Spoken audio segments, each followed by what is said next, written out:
اس مجلس کی قبولیت کے لیے بلند تر صلوات۔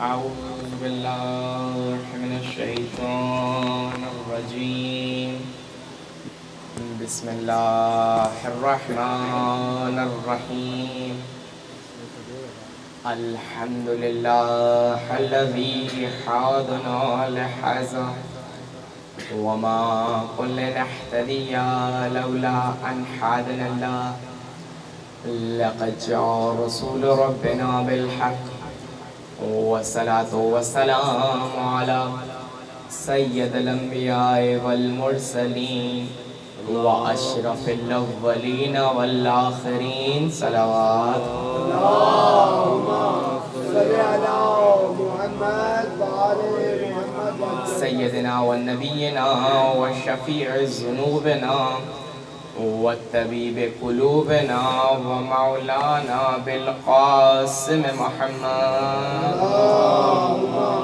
صل على محمد وعلى محمد وأترته الطيبين الطاهرين المعصومين المظلومين ولعنة الله على أعدائهم أجمعين. اما بعد فقد قال الله في كتابه الحكيم بسم الله الرحمن الرحیم۔ عزیزان گرامی، اپنی مجلس کا آغاز اس پروردگار عالم کے نام سے کرتے ہیں، وہ پروردگار عالم کے جس کے قبضہ قدرت میں ہم سب کی جانیں ہیں، وہ پروردگار عالم جو رحمان بھی ہے، رحیم بھی ہے، غفور بھی ہے، ستار العیوب بھی ہے، وہ پروردگار عالم کے جس نے 14 کے صدقے میں اس کائنات کو بنایا۔ عزیزان گرامی، 14 معصومین کے صدقے سے اس کائنات کو بنایا پروردگار عالم نے۔ انہی معصومین میں سے، کیونکہ آج کی مجلس منسوب ہے امام علی رضا علیہ السلام سے، عزیزان گرامی، امام علی رضا علیہ السلام کے بہت سارے القاب ہیں، ان میں سے ان کا ایک لقب ہے امام رعوف، کیونکہ امام رعوف جو ہے وہ پروردگار عالم کے 99 ناموں میں سے ایک نام ہے۔ رسول خدا کے 99 ناموں سے بھی، ان 99 ناموں میں بھی ایک نام رعوف ہے، اور تمام اماموں میں سے امام علی رضا علیہ السلام کا لقب ہے امام رعوف، کیونکہ عزیزان گرامی پروردگار عالم کے 99 نام ہیں، ان میں سے ایک نام رعوف۔ محمد مصطفیٰ کے 99 نام 99، ان میں سے ایک نام رعوف، اور اماموں میں سے صرف امام علی رضا علیہ السلام کا لقب ہے امام رعوف۔ اب عزیزان گرامی، امام رعوف کا جو ترجمہ لوگ کرتے ہیں وہ کہتے ہیں نرم دل والا، لیکن عزیزان گرامی خدا کا نام بھی رعوف ہے۔ اب خدا جسم نہیں رکھتا، اب یہاں بات ہوتی ہے نرم دل والا، لیکن خدا جسم نہیں رکھتا۔ عزیزان گرامی، رعوف کے معنی ہے، کیونکہ خدا کا نام بھی رعوف ہے اور محمد مصطفیٰ کا نام بھی رعوف ہے، اور اماموں میں سے صرف امام علی رضا علیہ السلام کا ایک لقب رعوف ہے۔ تو معلوم ہوا کہ رعوف اسے کہتے ہیں کہ جس کے دروازے پہ کوئی بھی آئے وہ خالی ہاتھ نہیں لوٹاتا، جو کوئی بھی آئے خالی ہاتھ نہیں لوٹاتا۔ اب عزیزان گرامی، امام علی رضا علیہ السلام کے القاب میں سے ابھی بیان کیا ہے امام رعوف۔ اب جس کو امام رعوف سمجھ آ گئی کہ امام کے دروازے سے کوئی خالی ہاتھ واپس نہیں جاتا، اب اس کو امام ضامن کی حقیقت بھی معلوم ہو جائے گی۔ عزیزان گرامی، ہم لوگ امام ضامن بازوؤں پہ باندھتے ہیں، ہمارا عقیدہ ہے کہ امام ضامن ہم اپنے بازو پر باندھتے ہیں۔ کس سے منسوب ہے امام ضامن؟ کیونکہ ہمارے بعض لوگوں کو نہیں معلوم ہوتا ہے عزیزان گرامی، میں نے خود دیکھا ہے کہ نہیں معلوم ہوتا کہ امام ضامن کس امام سے منسوب ہے، اور کچھ لوگ کہتے ہیں کہ ہم نے امام زمانہ کا امام ضامن مان دیا۔ نہیں عزیزان گرامی، امام ضامن زمانے سے نہیں ہے، ضمانت سے ہے، کیونکہ ہمارے امام علی رضا علیہ السلام ان کا ایک لقب ہے ضامن آہو۔ عزیزان گرامی، آہو کہتے ہیں ہرن کو۔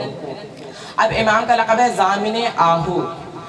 اب کیونکہ زانی کرام ایک واقعہ ہے کہ ایک شکاری ہرن کو لے کے جا رہا تھا شکار کر کے، اس کے گلے میں رسی باندھی تھی، وہ ہرن کو لے کے جا رہا تھا کہ ہرن نے سر اٹھا کے کہا السلام علیکم یا ابن رسول اللہ.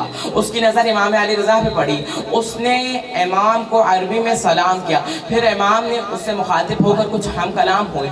وہ شکاری تھا، پریشان ہوا، پیچھے ہٹ گیا تھوڑا. پھر امام علی رضا علیہ السلام نے اس شکاری کو کہا کہ تم اس کو چھوڑ دو، میں اس کی ضمانت دیتا ہوں یہ واپس آئے گی. وہ پریشان ہو گیا، تعجب کیا اس نے، بہت پریشان ہوا. اس نے کہا پہلے تو یہ کہ مجھے حیرانگی ہو رہی ہے، اس نے آپ کو آپ کی زبان میں سلام کیا، اوپر سے یہ کہ آپ اس جانور کی ضمانت لے رہے ہیں. امام نے کہا تم سب چھوڑو، میں اس کی ضمانت لیتا ہوں، یہ ہرنی واپس آئے گی. اس نے کہا آپ کو کیسے معلوم یہ واپس آئے گی؟ امام نے بتایا کہ اس پہاڑی کے پیچھے اس کے 2 چھوٹے چھوٹے بچے ہیں، ہرنی چاہتی ہے کہ آخری مرتبہ ان کو دودھ پلا کر آ جائے، کہ اس کے بچے بھوکے ہیں، ان کو دودھ پلا کر واپس آئے. امام نے کہا اس کو جانے دو. اس شخص نے کہا کہ مجھے یقین ہے کہ یہ ہرنی کی ضمانت آپ لے رہے ہیں، یہ ہرنی واپس لوٹ کے آئے گی. اب عزیزان گرامی، ہمارے امام اگر ہرنی کی ضمانت لے سکتے ہیں تو کیا اپنے شیعوں کی ضمانت نہیں لے سکتے؟ ہم کس طرح اعتراض کرتے ہیں امام زامن. درود بھیجیے محمد و آل محمد پر.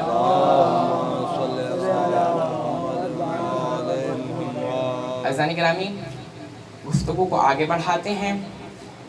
اب عزیزان گرامی، اس وقت کہتے ہیں کہ امام کو خراسان میں بلایا گیا. اس وقت جو ایران کا حکمران تھا وہ تھا مامون رشید، اس کا باپ ہارون رشید، اس کا بھائی امین رشید. مامون نے اپنے باپ کے بعد اپنے بھائی کو قتل کر دیا، قبضہ کرنے کے لیے پوری حکومت پہ. پھر جس نے حکمرانی کے لیے اپنے بھائی کو قتل کیا ہو، وہ کس لیے امام کو ولی عہد کے عہدے پہ بلاتا ہے؟ امام کو کہتا ہے آپ خراسان آ جائیے. عزیزان گرامی، اس کے بھی بہت سارے مقاصد تھے، کیونکہ ابھی وقت نہیں ہے، دامن وقت میں گنجائش نہیں ہے، تو گفتگو کو بس آگے بڑھاتے ہیں. مامون رشید نے امام کو مدینے سے خراسان بلایا. امام نہیں چاہتے تھے آنا، لیکن عزیزان گرامی آنا پڑا، مجبوری تھی. بس امام علی رضا علیہ السلام کو بلایا گیا. امام آئے ہیں خراسان، کیونکہ مامون عزیزان گرامی دل میں بغض رکھتا تھا، زبان پہ کچھ اور تھا، کیونکہ منافق تھا. دل میں مولا کا اہل بیت کا بغض رکھتا تھا، کیونکہ اس کی جد بھی اہل بیت سے بغض رکھنے والے تھے عزیزان گرامی. یہ کیونکہ مامون چاہتا تھا، بہت مناظرے کرواتا رہتا تھا، وہ چاہتا تھا کہ امام رضا علیہ السلام ایک بھی مناظرے میں ہار جائیں تو میں اس کو شیعت کے خلاف استعمال کروں، شیعوں کو شیعت چھوڑنے پر مجبور کروں کہ تمہارا امام نعوذ باللہ جھوٹا ہے، اس کو کوئی حق، اس کو کچھ معلوم نہیں ہے. عزیزان گرامی، ایک مرتبہ مامون نے اپنے خلیف فضل ابن ربیع کو بلایا، اپنے وزیر کو، اس کے ساتھ مشورے کیے کہ جاؤ دنیا بھر سے عالموں کو بلا کے لاؤ، ہر مذہب کے عالم کو بلا کے لاؤ. عزیزان گرامی، اس سے بات کر رہا تھا اپنے خلیفہ سے کہ ہر مذہب کے عالم کو بلا کے لاؤ، بڑے بڑے علماء کو بلا کے لاؤ، ہم مناظرہ کروائیں گے، ہم علی رضا کو جھوٹا، نعوذ باللہ جھوٹا قرار دیں گے، کیونکہ مناظرہ ہار جائیں گے وہ. عزیزان گرامی، اس کی ضد تھی کہ ایک مرتبہ امام کو ہروا دے، لیکن خدا کی بھی ضد تھی کہ حق کبھی باطل کے آگے نہیں جھکے. بس عزیزان گرامی، اس نے بہت سارے مشورے کیے، بلاؤ. تو اس کے وزیر نے کہا کہ اس کے لیے بہت سی رقم اور وقت درکار ہے. اس نے کہا ہم تمہیں رقم بھی دیتے ہیں، وقت بھی دیتے ہیں، بس تم مناظرہ کرواؤ، عالموں کو بلا کے لاؤ ہر مذہب کے. اور یاد رہے اس کی خبر ولی عہد کو نہ ہو، ہمارے ولی عہد کو نہ ہو، کہیں وہ بھی تیاری نہ کر لے. ہم اس کو امام نہیں مانتے کہ جو تیاری کر کے مناظرے کرے، ہم اس کو امام مانتے ہیں کہ جو پہاڑ کے پیچھے دیکھ کے بتا دے کتنا لشکر ہے، کتنے میرے ہاتھوں مارے جائیں گے، کتنے بھاگ جائیں گے. ہم ایسوں کو امام مانتے ہیں. بس جانے گرامی، گفتگو کو آگے بڑھاتے ہیں کہ بس ڈیسائیڈ ہو گیا کہ بہت اس نے خط لکھے، بڑے بڑے عالم دین کو بلایا، بہت عالموں کو بلا لیا کہ بس مناظرہ کرائیں گے، نعوذ باللہ علی کے بیٹے علی کو جھوٹا قرار دیں گے. بس جانے گرامی، باطل تھا. بلایا گیا اور تمام مامون کے دربار میں ہر عالم کو، ہر مذہب کے عالم کو بلایا گیا، اور امام علی رضا علیہ السلام کے خلاف سازشیں کی جاتی تھی نا. اور کہا گیا، مامون نے سب کو سختی سے منع کیا کہ اب جب میں امام کو بلواؤں گا تو امام کی تعظیم میں کوئی کھڑا نہ ہو، کوئی دروازے نہ کھولے، کوئی پردے نہ ہٹائے. اور علی رضا آئیں گے، میں ان کو اجازت دوں گا تو وہ بیٹھیں گے۔ عزیزان گرامی، امام کو اس نے مدینہ اس لیے بھی بلوایا تھا، شاید وہ خوف میں رہتا تھا، جاسوسی کرنے کے لیے کہ ہر لمحہ اس نے امام کے حجرے کے باہر ایک جاسوس رکھا ہوتا تھا۔ بس وہ جاسوس ایسا تھا کہ امام کو دیکھ دیکھ کے اندر اندر سے وہ بھی مومن ہو گیا۔ بس اس کو بھیجا گیا کہ جاؤ اپنا امام کو بلا کے لاؤ۔ ابھی وہ امام علی رضا علیہ السلام کے حجرے کے باہر آئے، بس امام علی عبادت کر رہے تھے، بولا مولا آپ کو بلایا جا رہا ہے دربار میں۔ مومن ہو گیا تھا نا، پریشان تھا۔ مولا نے پوچھا پریشان کیوں ہو؟ کہا مولا مناظرے کے لیے لوگ آئے ہیں۔ مولا کہہ رہے ہیں میں نے مناظرہ کرنا ہے، تم کیوں پریشان ہو رہے ہو؟ اب تم وہاں جا کے چہرہ مامون کا دیکھنا۔ بس عزاداروں گفتگو کو آگے بڑھاتے ہیں۔ امام علی تیار ہونا شروع ہوئے، امام علی تیار ہونا شروع ہوئے، امامت کی عبا کندھوں پر رکھی، عصمت کا امامہ سر پر رکھا، بس علی چلے ہیں۔ عزیزان گرامی بس علی چلے ہیں۔ میں کہتا ہوں زمین نے قدموں کے بوسے دیے ہوں گے، آسمان نے سر پہ سایہ کیا ہوا ہوگا، بس امام چلے، مامون کے دربار کے باہر آئے۔ میں کہتا ہوں ایک مرتبہ ایسی ہوا چلی کہ وہ محل کے بڑے بڑے دروازے خود بخود کھلنا شروع ہوئے، پردوں نے سر پہ سایہ کیا۔ اتنی ہیبت تھی علی کے بیٹے کی کہ وہ مامون جو کہہ رہا تھا کہ کوئی تعظیم رضا میں کھڑا نہ ہوئے، سب سے پہلے خود کھڑا ہوا، پورا دربار کھڑا ہوا اور امام کو کہتا ہے آئیے فرزند رسول یہ آپ ہی کی جگہ ہے، آئیے فرزند رسول یہ آپ ہی کی جگہ ہے۔ امام نے کہا نہیں، مجھے تمہارے تخت سے ظلم کی بو آتی ہے، میرے لیے منبر لگوایا جائے۔ امام کے لیے منبر لگوایا گیا۔ وہ مامون کے جس نے مناظرے کے لیے خود لوگوں کو بلایا تھا، وہی مامون کہہ رہا ہے امام کچھ لوگ مناظرے کے لیے آئے ہیں، میں کیا جواب دوں گا؟ آپ خود جواب دیتے ہیں۔ مولا آپ جواب دیجئے۔ بہت مجمع تھا، ہر مذہب کے عالم دین تھے۔ مولا نے کہا پہلے تم سوال کرو گے یا میں سوال کروں؟ ہر کوئی حیران، یہ اکیلا، ہم اتنے، یہ اکیلا ہم سے پوچھتا ہے۔ اب ہر کسی کے ذہن پہ امام ہی امام۔ ایک عیسائیوں کا عالم کھڑا ہوا، اس نے کہا پہلے آپ سوال کر لیجئے کیونکہ آپ اکیلے ہیں، سب سے ایک ایک مرتبہ سوال کریں۔ مولا نے کہا پہلے تم سے ہی شروع کر لیتے ہیں۔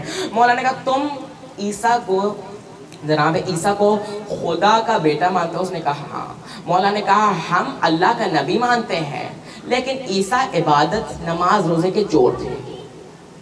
عیسیٰ نماز روزے کے چور تھے۔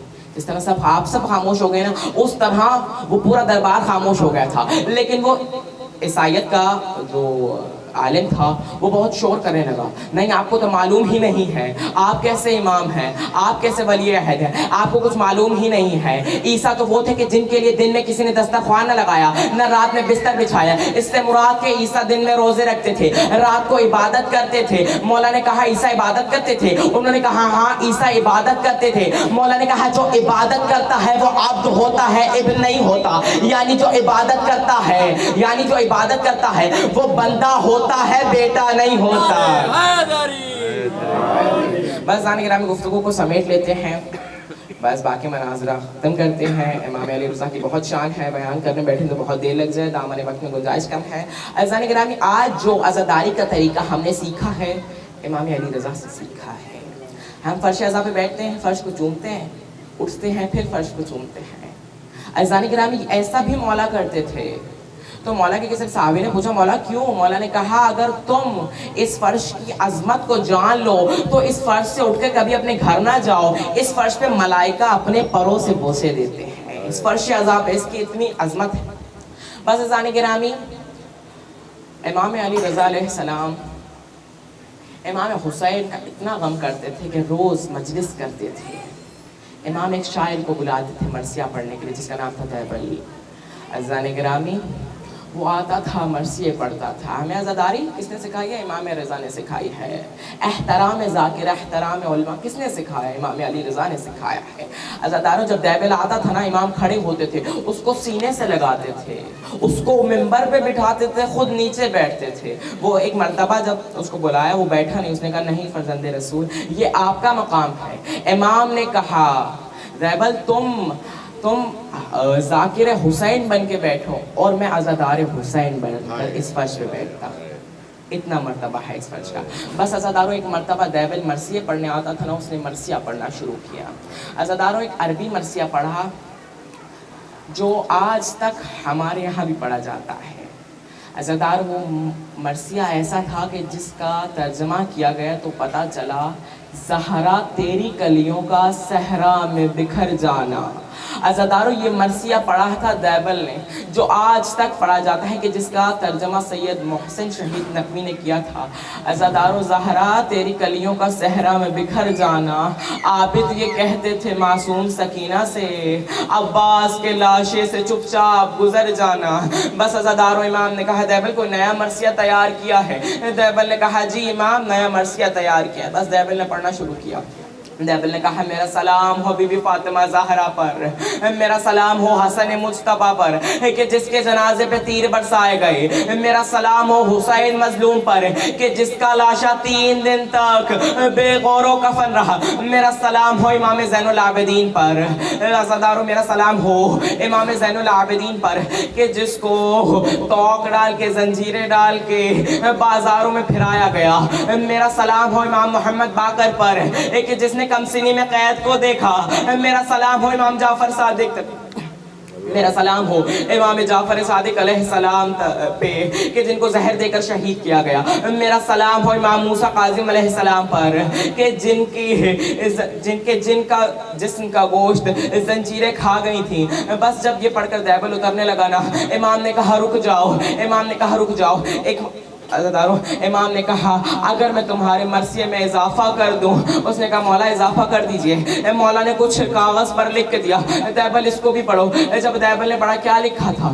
میرا سلام ہو زہرا کے اس بیٹے پر.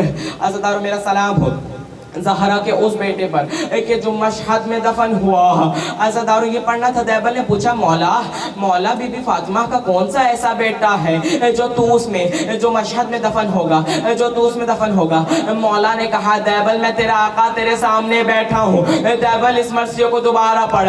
عزادارو جب دوبارہ پڑھا گیا نا، خیموں میں سے بیویوں کے حجروں میں سے ایک بیوی باہر آئی، کنیز تھی، رو کے کہا دیبل اس مرثیے کو دوبارہ نہ پڑھنا، دیبل اس مرثیے کو دوبارہ نہ پڑھنا.